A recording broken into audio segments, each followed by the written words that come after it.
This week we've got the grueling task of getting all this gravel, sand, cement and a whole lot of water up here. Last time we installed all the rebar to make our soon-to-be ring beam ultra strong and unbreakable. And this week we're moving on to pouring the concrete with the goal of getting it done in one day. A tall order considering we're working in the scorching heat. Will our optimism get the better of us?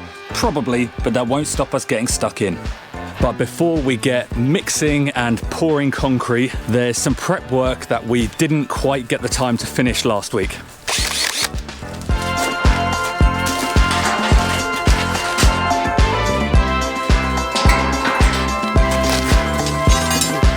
So originally the plan had been to have the rebar cages that are on the slope on the gable to actually come round a 90-degree bend and join the rebar cage on the front wall. But when we actually came to doing it and we were confronted with doing it, it was a bit much trying to figure out all the different angles and sizes and how we were then going to have it join the top. And being inexperienced to this, we just couldn't figure it out. So we decided that we would just make them as two separate pieces and then we would join them afterwards with just some simple 90-degree bends of the thicker rebar, Exhibit A.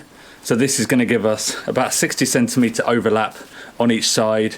And obviously we'll just have 4 of them in each corner. So it's made it a little bit tricky because it's quite hard trying to configure this round into each of the sealed cages, but we just couldn't figure it out at all last week, so it's necessary.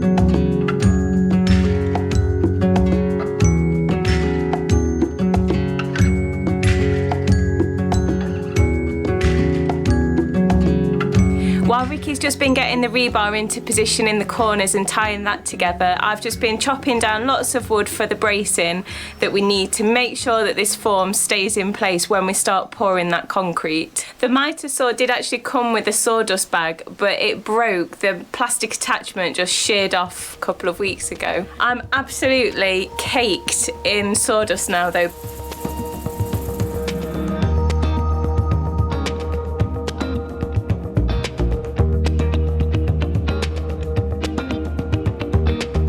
So that's all the corner pieces in place, wired. It's nice and sturdy, which is good. I'm glad we did that, to be honest, because you can really feel how much it's tied everything in together. It feels super strong. Victoria's finished cutting all of the wood we need for bracing the form. So we're actually gonna brace this in kind of 3 different ways, and I'm hoping that's gonna be enough. So I'm gonna go around now and fix all of the battens she's cut to the top of the form, and hopefully that's gonna keep the top from bulging out.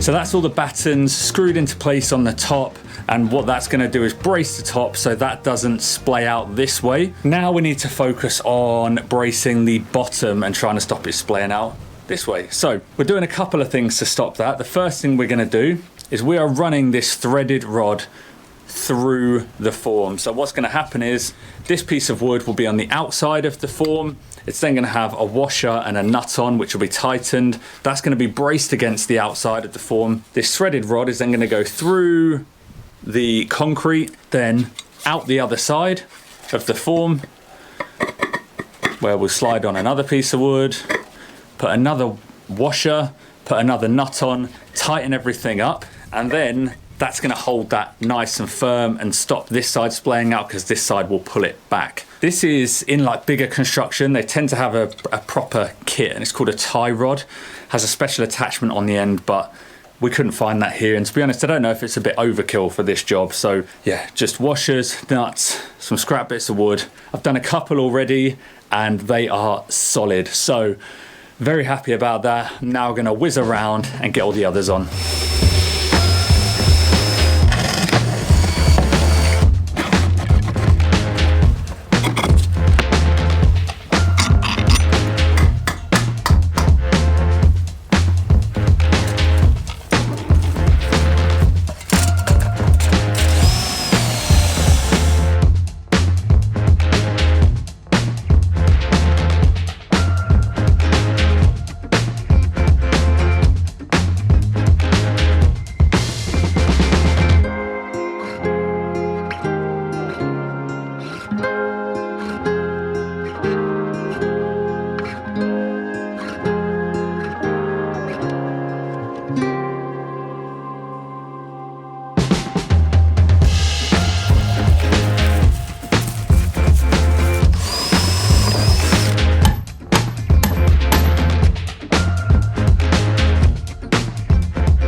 So I've just ducked into the shade for a minute because we've not actually been filming that much this afternoon. We've been running around in the heat of the afternoon trying desperately to get all of this bracing done before tomorrow, because we absolutely must get the concrete poured, because it's the only opportunity that we've got this week. And looking at the forecast next week, it's not the week to be pouring concrete because it's going to be 41. So yeah, tomorrow is the day for concrete. As the saying goes, preparation is key, and heaven knows we are putting the time into the preparation before pouring this ring beam. What we're currently working on is putting long pieces of wood down from the top of the form all the way down onto the stonework, securing it onto the stonework, and then packing it out between the piece of wood and the form, and that is going to stop any movement on the bottom of the formwork. So far, giving it the old wiggle test, everything is feeling really sturdy, really secure. So hopefully all this effort, all of this preparation, it is going to pay off when we come to do the big pour tomorrow. I don't want to be accused of skiving, so I better go back and join the party.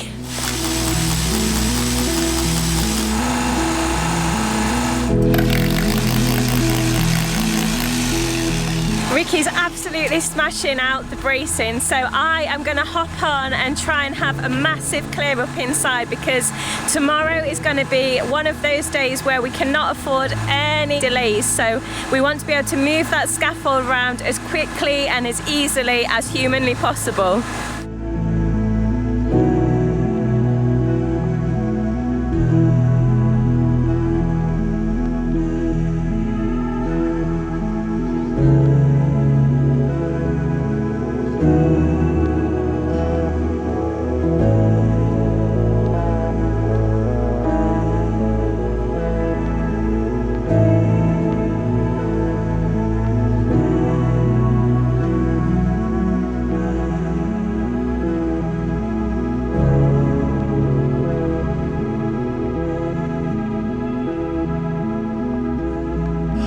Well, finished just in the nick of time. The sun has set and it's literally going to get dark probably within the next 10 to 15 minutes. Today has been a long old day, absolutely clucking for a lie-in, and a day off tomorrow. But I think tomorrow, unfortunately, might be an even tougher day than today's been. So no rest for the wicked. It's going to be up early, straight on with the cement mixer, and then pray that we can get it all done by the end of the day, because tomorrow is the only day we have.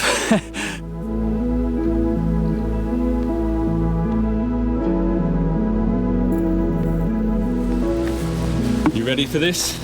I was born ready.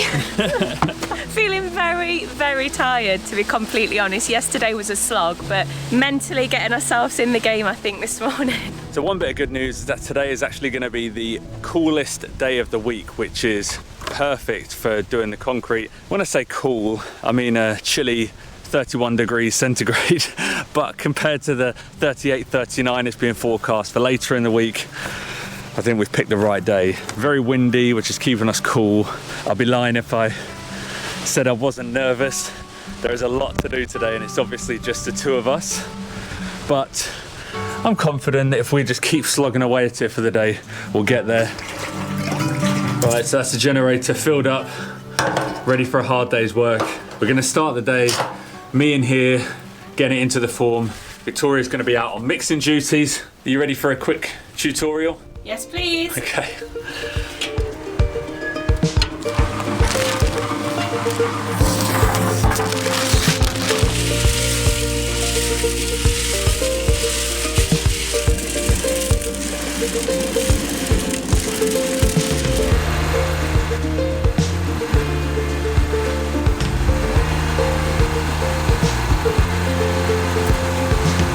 The first ceremonial bucket. I feel like I need to.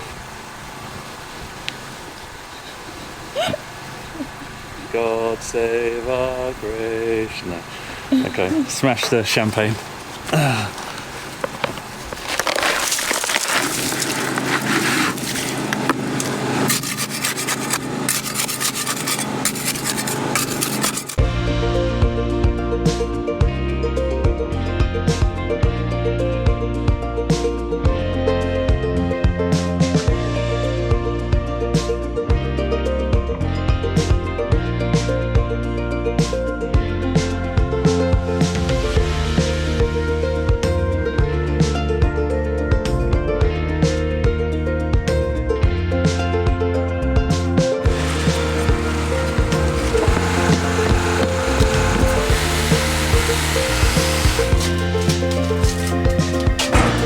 All the years of kettlebells finally paying off. Just taking a little 5-minute breather because it's hot work being up there. We're about halfway through the front wall, so the front and back are obviously the longest lengths, and so far so good. It's obviously hard work, it's labor intensive, but we knew it was going to be. The jury's still out whether I think we can get it all done before the end of the day, because you know, it is taking time, definitely getting into a stride a bit. And just to say, because I'm sure there'll be people who are curious, wondering how we're vibrating it. I'd wanted to get a concrete vibrator. I think that's what they're called. One of these. Looks like a probe of some sort, like it should be put somewhere where you don't want it to be put. I went to a few shops in the city, spoke to a few guys there. They sold them, but they were really expensive. You know, one was 700 euros, another one was nearly 900, and they were just too expensive. So what we've gone with is using the reciprocating saw without a blade in. That's bashing it, and to be honest, it's doing a very good job. As soon as you bash the form with that, it drops and fills, and you can see all the air bubbles coming out. The thing there is just to make sure you get the right amount so you don't kind of over vibrate it. But I'm doing that, as well as when I'm pouring the concrete in, I'm getting a piece of rebar, kind of jamming it into all the tough to get to spots. Obviously then we're tamping it down on the top with a trowel when we're smoothing it all off as well. So I'm feeling pretty optimistic that it's going to come out and look good, but we won't know until another week or two when we take the form off. So for now, you've got to stay positive and keep plugging on.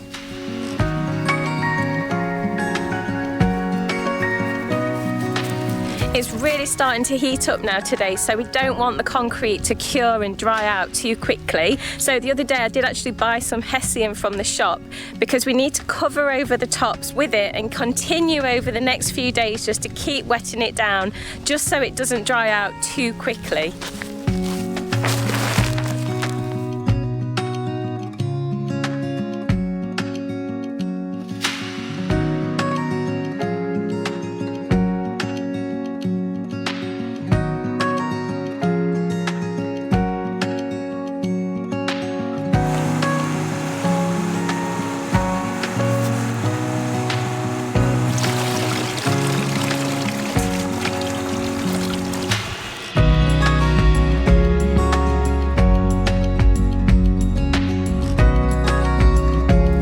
Just put the dogs back in. I'm heading back down to carry on. To be honest with you, we're now in the early afternoon. Sun is right above my head and it is getting very hot. and as possibly to be expected, that is making it very difficult to work the concrete, particularly to try and, you know, smooth off the top and get a nice finish.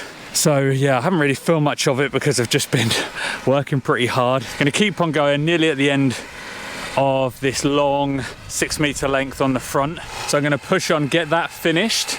I think potentially we're gonna have to leave the up and overs on the gable till another day, but we'll get this bit done. Then maybe this afternoon do the back, temperature dependent.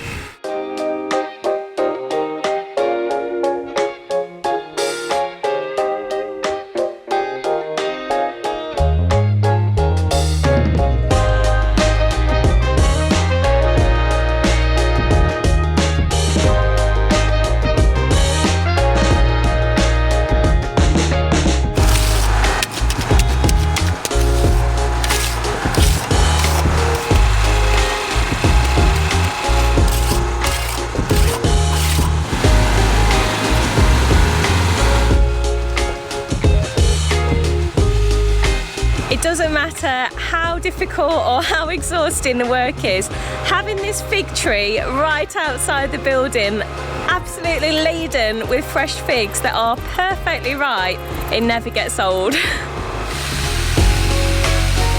So I've just done the final little bit of smoothing off on that front end, so that's all done. And it just jogged my memory as I was doing that I forgot to explain to you. There's a few comments I've just seen on the last video asking, are we doing anything to tie the ring beam into the existing masonry wall or the rebar into the wall? Now, although this isn't completely necessary because there is obviously going to be a lot of weight from that ring beam and the roof on top of it, still doesn't harm to be prudent and try and protect it from that lateral forces, like sideways forces, because we do live in a really windy country. So, you know, every little helps, and it really didn't take us very long. So what we did was we basically, out of rebar, made some kind of pegs, drilled down into the existing wall, and then we chemically fixed, so we used epoxy resin to fix them into place. And then once that had all set, we then used the same ties to tie that bar to one of the stirrups to kind of hold everything in place.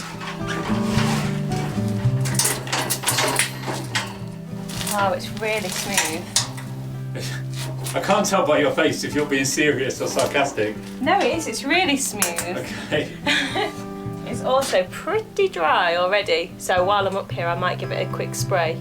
Well, I think I'm going to call it and say that's it for today. Would you agree? I do agree. Yeah, it's just, we've spent too much time, short stuff, too much time, too much money, and this thing is just, the ring beam is just too important for us to not get it right. Yeah. If it takes a bit longer, then it takes a bit longer, so be it. It's not the end of the world. It's not the end of the world at all. And one thing I'm exceptionally pleased and relieved about, not surprised, because the amount of wood that we've put on this to support it, and obviously the bars going through, but thank goodness everything seems to be just staying exactly where we want it and not bending anyway. So. Yeah, the form is staying dead on where it was, so that is a result.